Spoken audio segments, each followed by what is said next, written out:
Shalom. First and foremost, before I get started, as always, I want to give all praises, honor, and glory unto Yahweh Bashim Yahushai, Wahabar Chakodash, which Yahweh is the name of the Heavenly Father, Yahweh Shai, that's whom this world ignorantly calls Jesus Christ, it's his true name, and the Chakodash, that is the Holy Spirit. And I would like to also give double honors to the apostles and the elders of Great Millstone, and salutations to all you brothers out there. And I just want to do a quick lesson. As you can see in the title, it says, let's continue to make spiritual sacrifices and offerings to the Lord. And we know that, Passover, is coming up, okay? It's actually tomorrow night, at sundown, okay? And, with that being said, one of the elder brothers, one of the bishops out here in Chicago, he posted a scripture. It's in Sirach 35, and that's actually one of my favorite, some of my favorite verses in the Bible. It's in Sirach 30, the 35th chapter, from the first verse to about, give or take, the 7th, 8th verse. But in the 5th verse, it says, which I'm going to read soon, it says, thou shalt not appear empty before the Lord. Okay? And you see, we as Israelites, okay, as the followers and believers of Yahweh Bashim Yahushai, we always have to have an offering, to the Lord. That's mandatory, okay? And, I was just thinking about that because, like the brother, he posted it for the Passover, for those reasonings. Brothers got to bring, bottle of wine, maybe some strong drink, whatever the case may be, right? But I was thinking about, us doing it, non-stop, okay, in a spiritual sense, all right? Because, let me get this first, because, there's an altar, right? A spiritual altar that is in place right now. Okay. With that being said, we got to, bring these spiritual sacrifices unto the Lord. You see, this is Isaiah chapter 19. Get straight to the point. It reads here, in that day shall there be an altar to the Lord in the midst of the land of Egypt, and a pillar at the border thereof to the Lord. Okay. And that's not, talking about actual Egypt, out there in, northern Africa. No, that's talking about here in America. In the book of Revelation, I believe it's the 11th chapter, or is it the 10th chapter? I think it's the 11th chapter. It talks about how this place is spiritually known as Sodom in Egypt. Okay. All right. So that altar is here in America. That spiritual altar. Remember that. It's not an actual physical one. Okay. And look, we're not going to sit here and, sacrifice animals, turtle doves and, and goats and, so on and so forth, right? Lambs. No. We're not doing that here. All right. And look, if we were to do those things, we would be thrown in jail. Okay. Esau would, call, cruelty to animals, and he'll have all these different, charges on us. You see? All right. And anyways, the Lord doesn't even need these things anymore. Okay. Yahweh Shai was that ultimate sacrifice. You see? So those things are, done away with, the animal sacrifices. I believe the book of Hebrews speaks on that as well. All right. But, now, we as the followers and believers of Yahweh Bashim Yahushai, we got to bring, these spiritual sacrifices here, okay, to the altar. Let me get that in the Sirach 35 now. Let's get that real quick. This is Sirach 35, and I'll start at 1, and it reads here, he that keepeth the law bringeth offerings enough. He that taketh heed to the commandment offereth a peace offering. He that requiteth a good turn offereth fine flour, and he that giveth alms sacrificeth praise. To depart from wickedness is a thing pleasing to the Lord, and to forsake unrighteousness is a propitiation. Thou shalt not appear empty before the Lord. See, you cannot appear empty before the Lord, And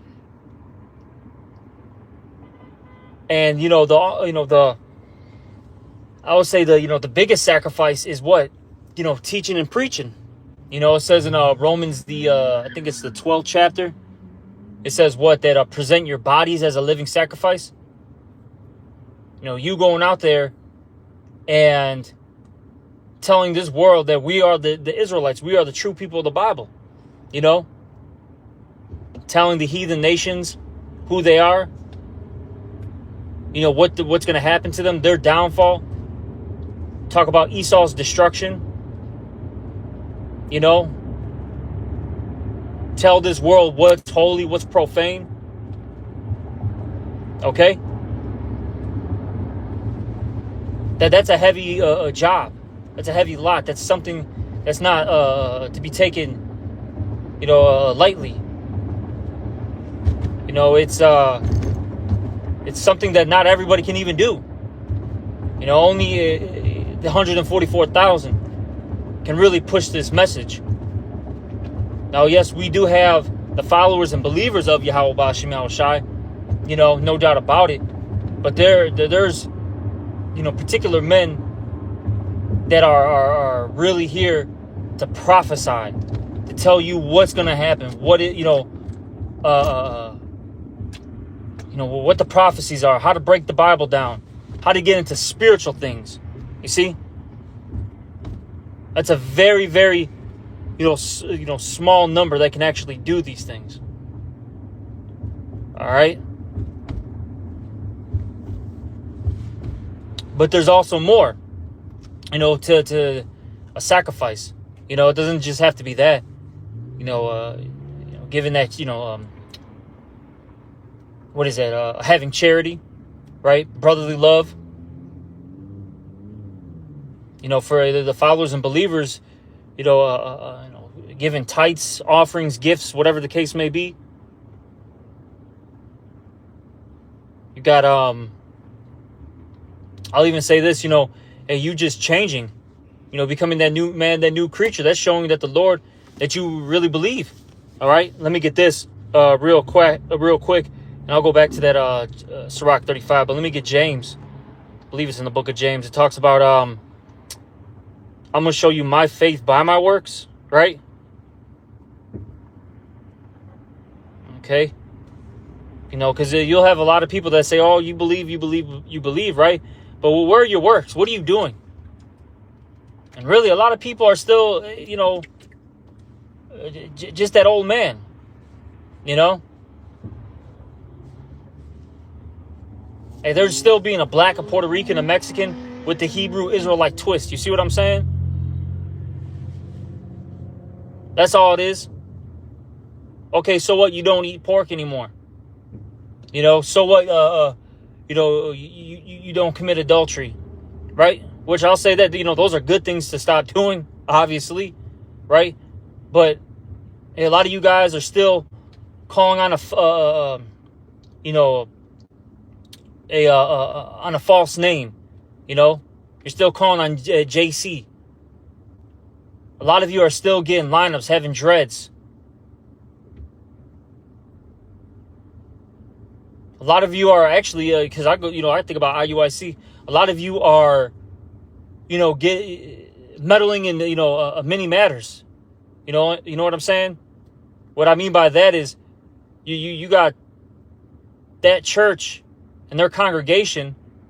They actually have men interfering with a man and his wife, right? Because don't they have quote unquote marriage counseling? That's madness. You see? I mean, there's so many other different things, that I can, bring up, but, what's the point? Okay?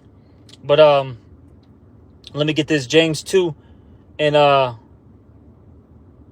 17. Even so, faith, if it hath not works, is dead being alone. Yea, man may say, thou hast faith, and I have works. Show me thy face without thy works, and I will show thee my faith by my works. Okay, so you got to show your your faith by your works. You got to do something. You see?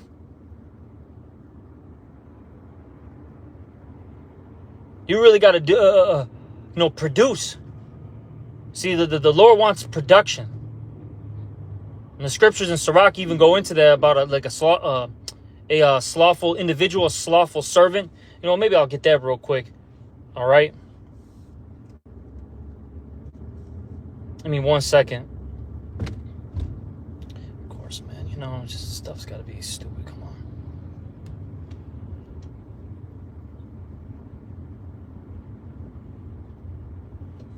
It says here in Proverbs, or not Proverbs, Sirach. Let's get this one first. This is God,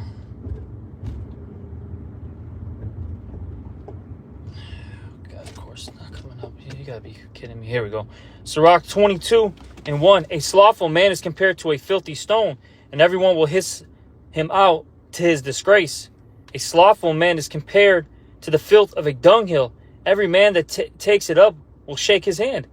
And you see, the Lord hates a slothful individual. Okay, everybody does, actually, not just the Lord. Okay, it's not a good trait, a good attribute to have. Everybody loves a hard worker, and that's how we have to be in this thing. Now, of course, there's balance. There's times where you need some rest, you need to rejuvenate, right? But you really got to put in that work. You see? Let's get a couple more. This is Romans chapter 12, verse 11.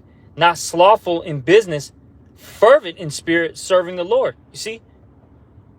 Can't be slothful in business. And remember, hey, we're doing the will of the Father, right? We're just like Yahweh Shai. He said, well, I'm here to do my Father's business. All right?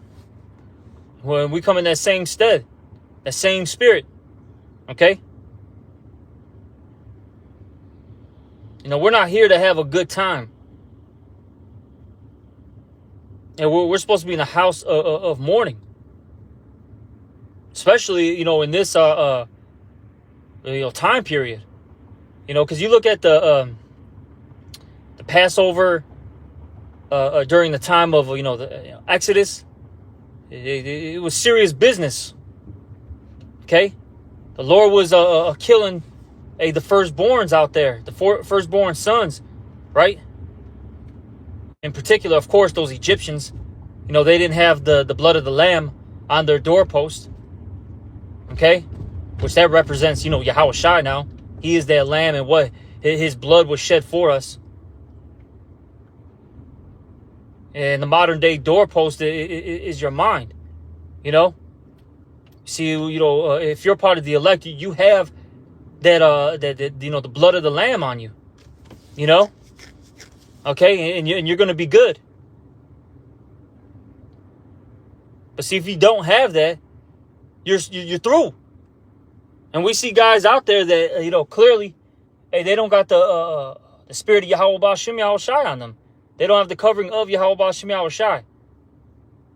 And the Lord either deletes them, okay, and if he doesn't delete them, physically speaking, what he does is he mentally destroys them. And you see that with our people. They're gone, man. They're into this system, right? The Republicans, the Democrats. They're into the Christian church. They're into everything under the sun but Yahweh Ba'Shem Yahweh Shai. And they're out of their minds, man. Okay? All right.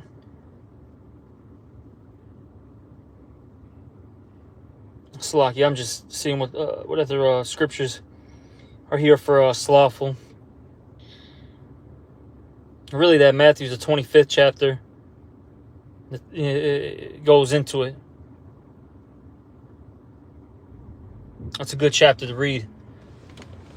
You know, it goes into that slothful servant. Lord was angry with him.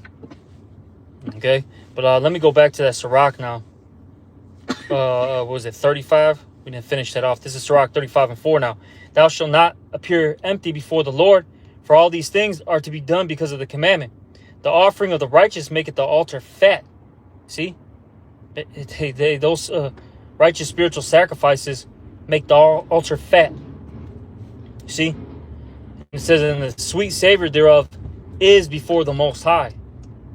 The sacrifice of a just man is acceptable, and the memorial thereof shall never be forgotten. Okay? And you see, if you're doing the right thing, you're doing what you're supposed to be doing, you know, the Lord is going to remember these things. All right? Let me get that real quick. I believe that's in the book of Hebrews. It talks about how the Lord is not going to forget your, you know, works and labor of love.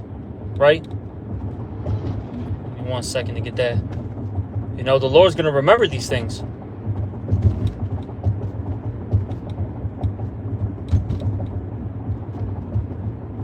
That real quick. This is Hebrews 6:10, and it reads here, for Yahweh is not unrighteous to forget your works and labor of love, which ye have showed towards his name, and that ye have ministered to the saints and do minister. See, the Lord's not going to forget what you put into the pot. Okay? What you've been doing.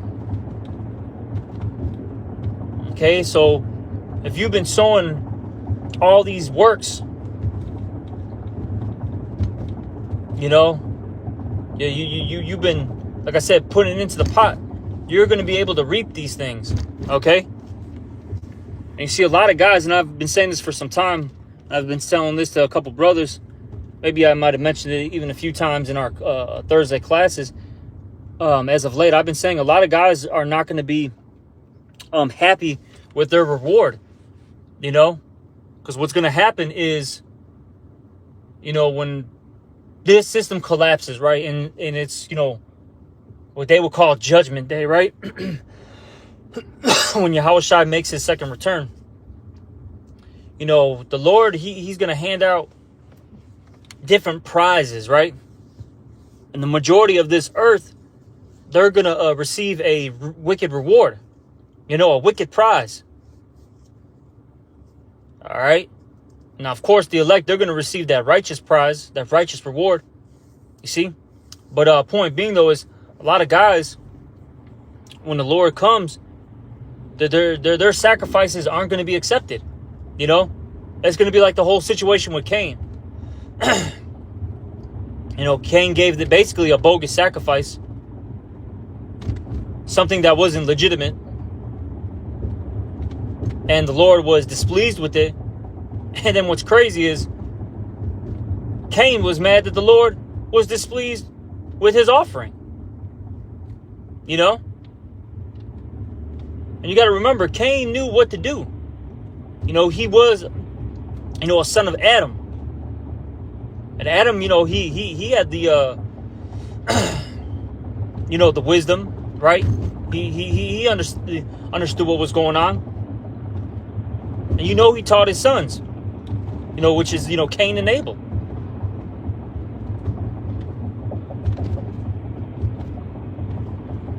But Cain, he was stingy. You know, basically being a niggard. Okay? That's what it was about. And I'll say this, there's guys out there, and a lot of guys too.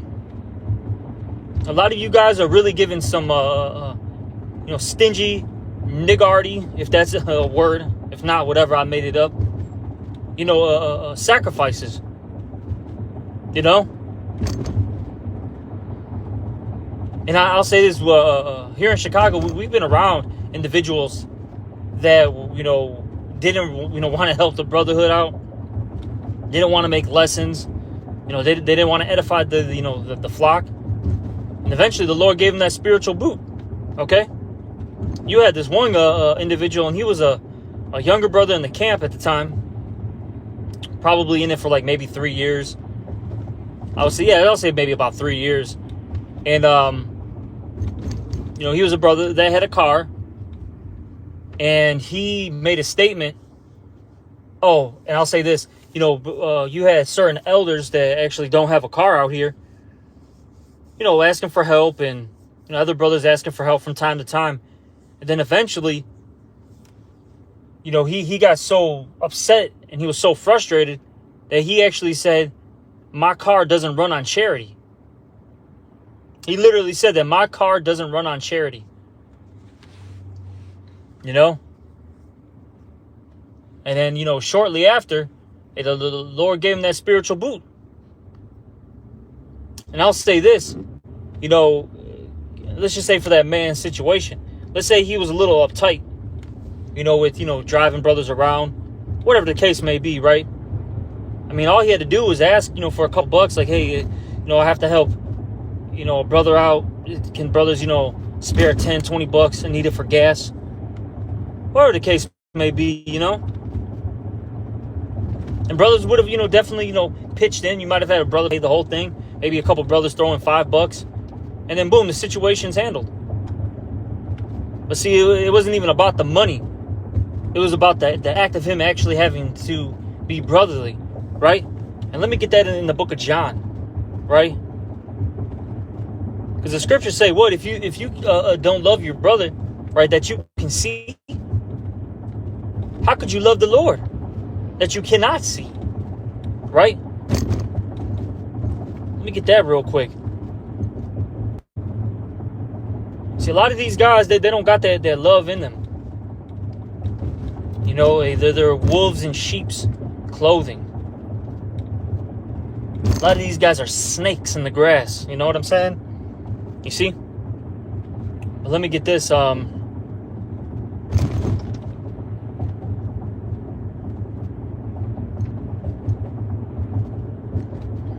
me 1 second. I forget where it's at. I'm driving to. Let's try 1 John 2. Yeah, here we go.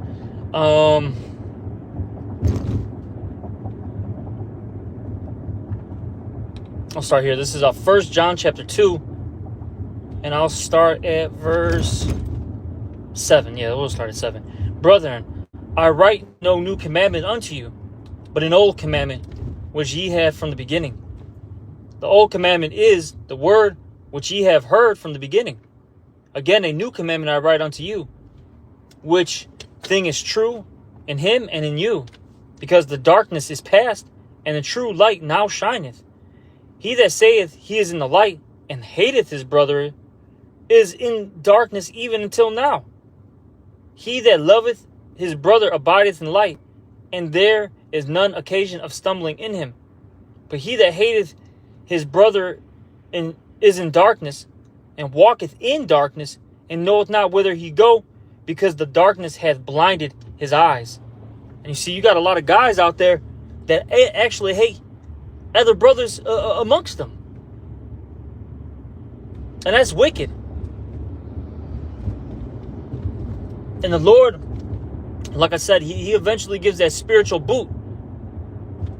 They get kicked out. The Lord doesn't deal with that bullshit.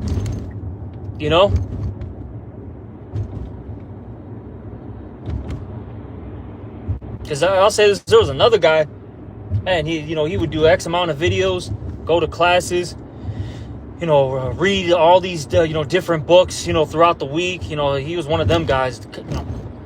I read this, I watched, all these apostle videos, did this and did that, right? He was one of them, quote unquote, studious, all right, jakes. You gotta always watch out for them type of guys too, man. All right, I'm not saying that there's anything wrong with being studious, but when somebody starts, what's the word I'm looking for? I'll use this loosely, thinking that he's better than you because he's been, reading, X amount of books or watching X amount of videos or doing X amount of videos in said time. Watch out for those type of individuals who,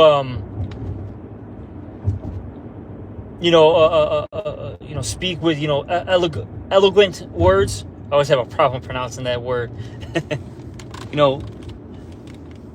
Watch out for the individuals, man. Now, of course, there are brothers who are, better in speech, that are, good with their studies, but once they become proud, yeah, man, you got to check that guy and scopeo him, okay?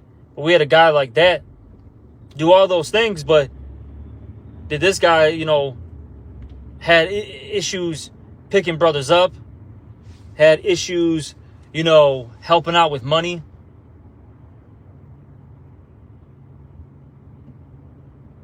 Had issues with getting an order. And then what happened to him? He got kicked out. And then he ended up becoming one of the biggest scoffers, for Chicago. And I always talk about him, the Glizzy Gobbler. Then, like I told him, that eventually he's going to fade to black. And that's what has happened. I haven't seen this guy post anything, do any videos. He's just out there in the world through now, All that because he secretly hated, different men in this camp. He was actually very envious and covetous too, right? Because I believe, he was envious, certain brothers who were able to get women easily, certain brothers that had, wives and families. Because that was, one of his weaknesses. He didn't have, that experience. He wasn't a ladies' man, so to speak. See? All right.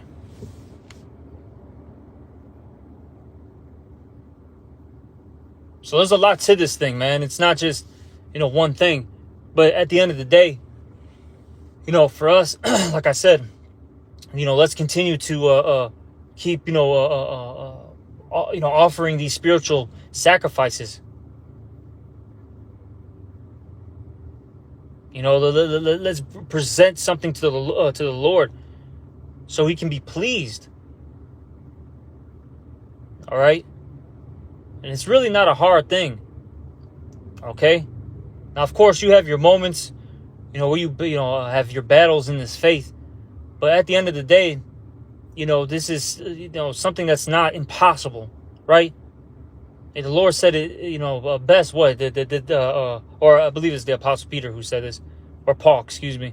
He said that this is a light affliction, And he also said, I think that's in Philippians. He says, I can do all things. Okay. Basically through Yahweh Shai, roughly paraphrasing it.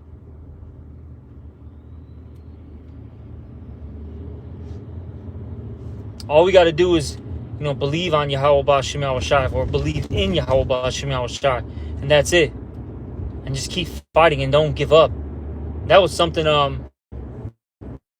I'll say this, because we had the beloved, Apostle Rakah. He came up here to Chicago for a few days before he had to head out.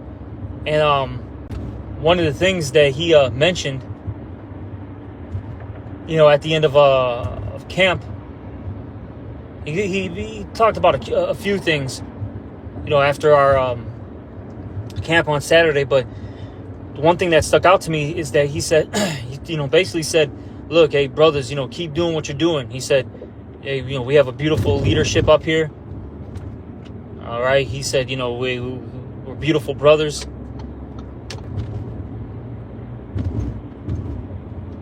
He said to just basically endure to the end.